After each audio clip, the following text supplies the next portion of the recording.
પંચમહાલમાં વિશ્વ આદિવાસી દિવસની ભવ્ય ઉજવણી સાથે વિરોધના સૂર પણ જોવા મળે છે.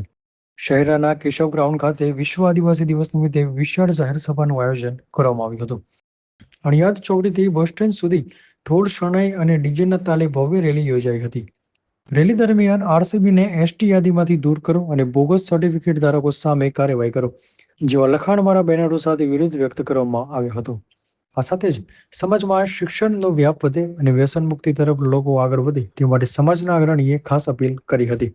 રેલીના પગલે અણિયાદ ચોકડીથી બસ સ્ટેન્ડ રોડ સુધી ચુસ્ત પોલીસ બંદોબસ્ત ગોઠવવામાં આવ્યો હતો, જ્યારે કેટલાક વિસ્તારોમાં ટ્રાફિક જામના દ્રશ્યો પણ જોવા મળ્યા હતા. હવે સાંભળીએ આદિવાસી સમાજના અગ્રણીઓ શું કહી રહ્યા છે. બ્યુરો રિપોર્ટ પ્રિતેશ દરજી, પંચમહાલ. જય આદિવાસી, જય ભારત, જય સંવિધાન.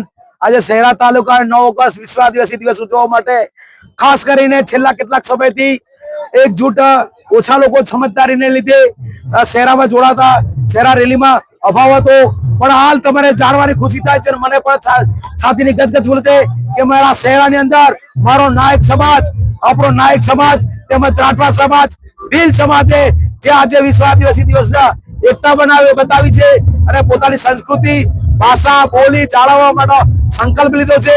તેમજ ખોટા સર્ટિફિકેટો પર જે લોકો નોકરી કરે છે એને પણ દૂર કરવા માટે એક સંકલ્પ લીધો છે. સાથે સાથે સમાજના બધા લોકો એકજૂટ રહેશે અને જે પણ જગ્યાએ રહેશે એ તમામ પ્રતિનિધિઓને કીધું છે કે તમે સમાજની સાથે રહેજો, આવું કીધું. અને અમે આ સમાજને વિશ્વ અને આ મીડિયા વાળા ભાઈઓ છે અમને કવરેજ આપ્યું, એમને પણ અમે તમે શુભકામનાઓ.